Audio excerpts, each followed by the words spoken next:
Buen día, somos el grupo número 2 y en esta ocasión nos ha tocado exponer sobre la NIC 12 de impuesto a las ganancias. El objetivo de la NIC 12 de impuesto a las ganancias es prescribir el tratamiento contable del impuesto a las ganancias. El principal problema al contabilizar los impuestos a las ganancias es cómo tratar las consecuencias actuales y futuras de la recuperación o liquidación en el futuro de los importes en libros de los activos pasivos que se han reconocido en el estado de situación financiera de la entidad y también de las transacciones y otros sucesos del periodo corriente que han sido objeto de reconocimiento en los estados financieros. El alcance de esta norma aplica a todos los impuestos, ya sean nacionales o extranjeros, que se relacionan con las ganancias sujetas a la imposición. Esta norma no aborda los métodos de contabilización de las sucesiones del gobierno, pero sí se ocupa de la contabilización de las diferencias temporarias que puedan derivarse de tales subvenciones o deducciones fiscales. Definiciones. Ganancia contable es la ganancia neta o pérdida neta del periodo antes de deducir los gastos por el impuesto a las ganancias. Ganancia fiscal o pérdida fiscal es la ganancia o pérdida de un periodo calculada de acuerdo con las reglas establecidas por las autoridades fiscales sobre las que se pagan o se recuperan los impuestos a las ganancias. Gasto por ingreso por el impuesto a las ganancias es el importe total que por este concepto se incluyen al determinar la ganancia o pérdida neta del periodo, conteniendo tanto el impuesto corriente como el diferido. Impuesto corriente es la cantidad a pagar o recuperar por el impuesto a las ganancias relativo a la ganancia o pérdida fiscal del periodo. Los pasivos por impuestos diferidos son las cantidades de impuestos sobre las ganancias a pagar en periodos futuros relacionados con las diferencias temporarias imponibles. Activos por impuestos diferidos son las cantidades de impuestos sobre las ganancias a recuperar en periodos futuros. Las diferencias temporarias son las que existen entre el importe en libros de un activo o pasivo en el estado de situación financiera y su base fiscal. Las diferencias temporales pueden ser imponibles o deducibles, y la base fiscal de un activo o de un pasivo es el importe atribuido para fines fiscales a dicho activo o pasivo, cualquiera que fuera el caso. El siguiente tema que habla la NIC 12 es acerca del reconocimiento inicial, ya sea de un pasivo o un activo, y en este caso del impuesto corriente. Un impuesto corriente normalmente lo contabilizaremos como un pasivo porque representa una obligación de un impuesto por pagar. Sin embargo, como podemos ver en el ejemplo, pueden existir ocasiones en que nosotros realicemos pagos anticipados de ICR mayores al ICR que determinamos al final del año. Y cuando esto sucede, se reconocerá como un activo. En cambio, por ejemplo, en el 2021, como pasó todo lo contrario, en que el ICR corriente fue mayor a lo que pagamos, entonces se reconocerá como normalmente como pasivo. Ahora, sobre el reconocimiento de pasivos y activos por impuestos diferidos. Principalmente la norma nos hace a cómo reconoceremos las diferencias temporarias imponibles. Como bien sabemos, una diferencia temporaria imponible se genera cuando el importe de libros de un activo es mayor a su base fiscal, y cuando esto sucede se va a reconocer un pasivo por ICR diferido. Esto porque se espera que en un futuro la empresa tenga que reconocer este pasivo y tenga que pagar este impuesto. Y por último tenemos en que todo reconocimiento inicial que hagamos, ya sea de un activo o pasivo, generará una diferencia temporaria y contabilizaremos esta diferencia temporaria dependiendo de la naturaleza de la transacción que nosotros hayamos reconocido. Bien, vamos a continuar con el tema. Recordemos que estamos hablando de las diferencias temporables deducibles y dice que detrás del reconocimiento de cualquier pasivo está inherente la expectativa de que la calidad correspondiente será líquida en futuros periodos por medio de una salida de recursos que incorporen beneficios económicos. La norma nos habla de que cuando tales recursos sigan efectivamente de la entidad a una parte o a la totalidad de sus importes, es decir, de su valor, pueden ser deducibles para la determinación de la ganancia fiscal en periodos posteriores a la del reconocimiento del pasivo. Continuando, vamos a hablar un poquito de la plusvalía. Recordemos que la plusvalía es ese valor de incremento normalmente en los bienes, por ejemplo en algunas revaluaciones o algunas mejoras, algunos activos pueden llegar a costar un poco más o pueden tener un aumento de su valor. Entonces dice, si el importe en libros, es decir, si el valor en libros de la plusvalía que surge de una combinación de negocios es menor que su base imponible, la diferencia da lugar a un activo por impuestos diferidos. Entonces el activo por impuestos diferidos que surge del reconocimiento inicial de la plusvalía deberá reconocerse como parte de la contabilización de una combinación de negocios, a medida en que sea probable que se encuentre disponible beneficio fiscal contra el cual pueda utilizarse la diferencia temporaria deducible. Continuando, vamos a hablar sobre el reconocimiento inicial de un activo o de un pasivo. Y este nos habla que cuando es un caso donde aparecerá un activo por impuestos diferidos tras el reconocimiento inicial de un activo, este será cuando la subvención del gobierno relacionada con el mismo se deduce del costo para la determinación el importe en libros del activo en cuestión, pero sin embargo no se deduce para efectos de importe depreciables fiscalmente.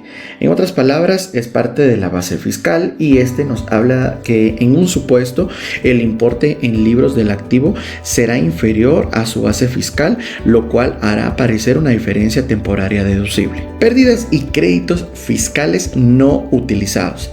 Deberá reconocerse un activo por impuestos diferidos siempre que puedan compensar con las ganancias fiscales de periodos posteriores pérdidas o créditos fiscales no utilizados en las ganancias impositivas futuras. Entonces esta estará disponible contra la que puedan utilizarse las pérdidas fiscales no utilizadas y los créditos fiscales no utilizados. Estas son las pérdidas y créditos fiscales no utilizados. Vamos a hablar de la reconsideración de activos por impuestos diferidos no reconocidos.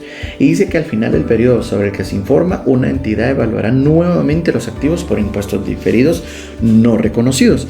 Y dice que en este momento la entidad procederá a registrar un activo de esta naturaleza que anteriormente no fue reconocido, siempre que sea probable que las futuras ganancias fiscales permitan la recuperación del activo por impuestos diferidos. Una entidad debe reconocer un pasivo por impuestos diferidos en todos los casos de diferencias temporarias imponibles asociadas con inversiones en subsidiarias, sucursales y asociadas o con participaciones en acuerdos conjuntos, excepto que se den conjuntamente las dos condiciones siguientes: A. La controladora, inversor, participante en un negocio conjunto u operador conjunto sea capaz de controlar el momento de la reversión de la diferencia temporaria.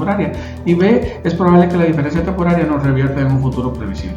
Una entidad debe reconocer un activo por impuestos diferidos para todas las diferencias temporarias deducibles procedentes de inversiones en subsidiarias, sucursales y asociadas o de participaciones en acuerdos conjuntos solo en la medida que sea probable que A. Las diferencias temporarias reviertan en un futuro previsible y B. Se disponga de las ganancias fiscales contra las cuales puedan utilizarse las diferencias temporarias. Al decir reconocer o no activos por impuestos diferidos por las diferencias temporales asociadas con sus inversiones en entidades subsidiarias, sucursales asociadas o con participantes en acuerdos conjuntos, la entidad considerará las medidas establecidas. Medición. Los pasivos o activos corrientes de tipo fiscal, ya procedan del periodo precedente o del periodo anterior, deben ser medidos por las cantidades que se espera pagar o recuperar de la autoridad fiscal, utilizando la normativa y la tasa impositiva que se hayan aprobado o cuyo proceso de aprobación esté prácticamente terminado al final del periodo sobre el que se informa.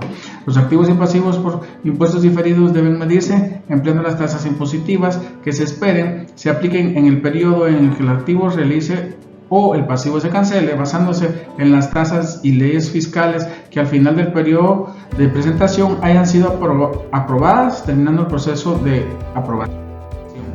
En algunos países, la forma en que la entidad vaya a recuperar o liquidar el importe en libros de un activo o pasivo puede afectar en algunas o ambas de las siguientes circunstancias: A. La tasa a aplicar cuando la entidad recupere o liquide el importe en libros de activos o pasivos, y B.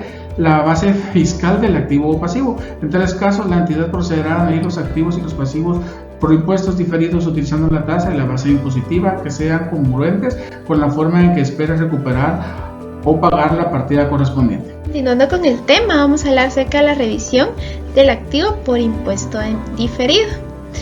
Al final de cada periodo sobre el que se informa, se tiene que revisar el valor en libros del activo por impuesto diferido.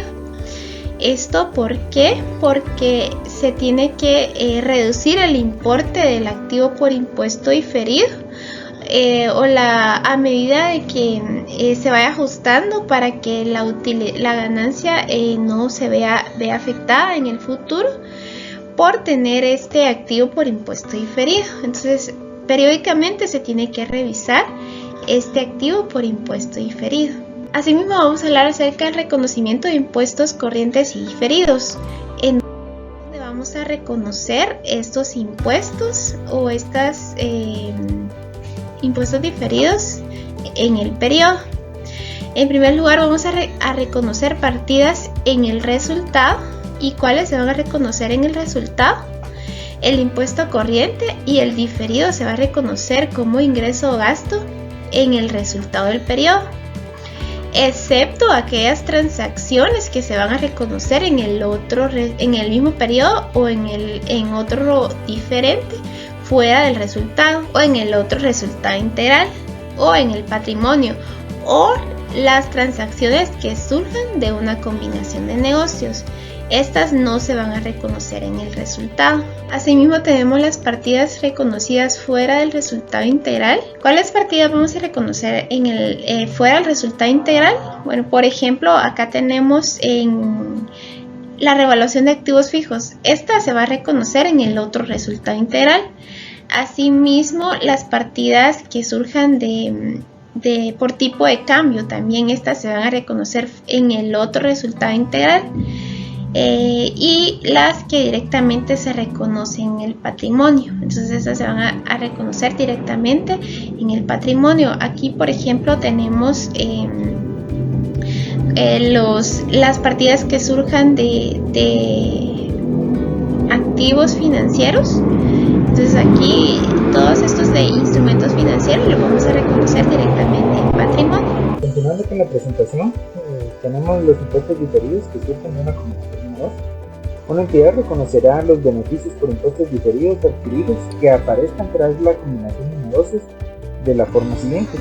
Los beneficios por impuestos diferidos de la adquirida, reconocidos dentro del periodo de medición, que procedan de nueva información sobre hechos y circunstancias que existían en la fecha de la adquisición, deberán aplicarse para reducir el importe en libro de cualquier plusvalía relacionada con esta adquisición. También los cualesquiera otros beneficios por impuestos diferidos adquiridos que se realicen deberán reconocerse en resultados. Impuestos corrientes y diferidos surgidos de pagos basados en acciones. En algunas jurisdicciones fiscales, la entidad puede obtener una deducción fiscal asociada con una remuneración pagada en forma de acciones, en opciones sobre acciones o en otros instrumentos de patrimonio de la entidad. Hablando de la presentación, compensación, tenemos que una entidad compensará los activos por impuestos corrientes y los pasivos por impuestos corrientes si y solo si la entidad tiene el derecho exigible legalmente de compensar los importes reconocidos y tiene la intención de liquidar por el importe neto o de realizar el activo y liquidar el pasivo simultáneamente. Una entidad debe compensar activos por impuestos diferidos con pasivos por impuestos diferidos y solo si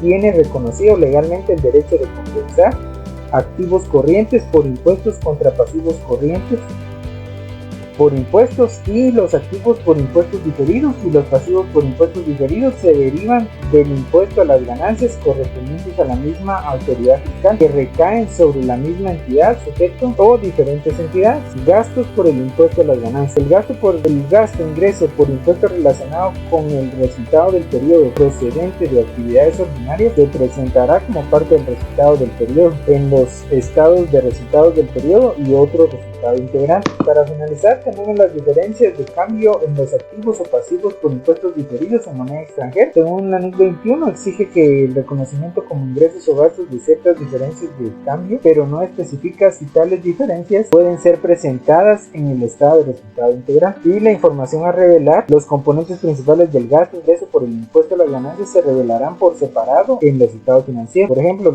los componentes del gasto ingreso por el impuesto a las ganancias pueden incluir gasto, cualesquiera ajustes reconocidos en el periodo, el importe del gasto, el importe del gasto por impuestos diferidos relacionados con cambios en las tasas fiscales o con la aparición de nuevos impuestos, o también el importe de los beneficios de carácter fiscal procedentes de pérdidas fiscales, créditos fiscales o diferencias temporarias, etc. Muchas gracias.